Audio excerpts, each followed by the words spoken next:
Bătrân țeapă pietre.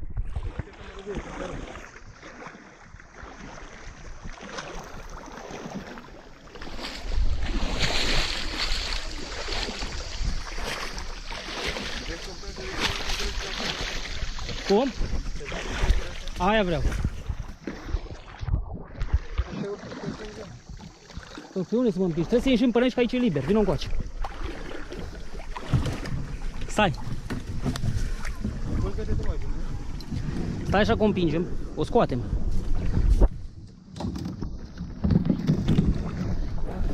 Vâsla, dă încoace. Hai că ieșim de acum, e adânc. De unde e acum? Pe acolo. Uite aici în stânga. Da. Hai, uite aici. Urcă-te tu. Mă urc. Încearcă să cală direct în mijlocul ei.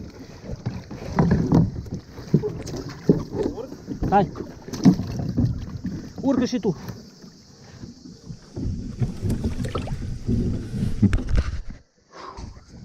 Putain.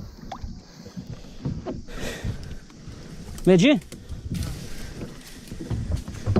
Ai vâsla? Da. Bine, vezi că am plecat. Mekong! Suntem aici.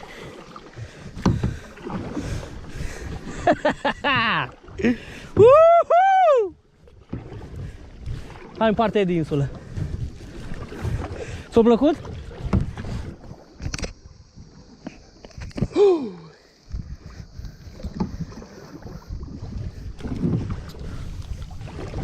Hai roată.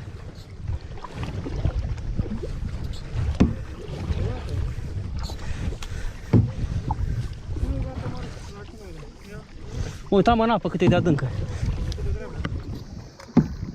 De cât de dreapta? A, păi stai că asta e insula, măi, noi trebuie să o înconjurăm, puiule. Noi trebuie să o înconjurăm roată. Luăm cu stânga mult să mergem în dreapta ei.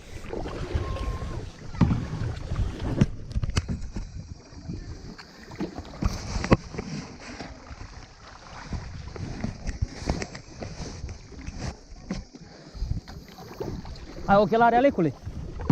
Ha? Ai ochelari? Noi de acolo am venit, din munții ăia, Alecule.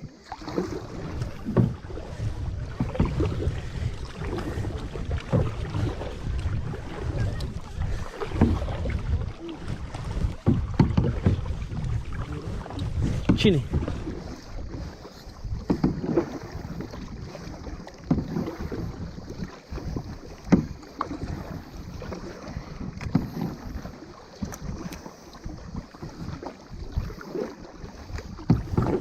Stai așa să fac o manevră, Alecule. Poți? Îmi permiți?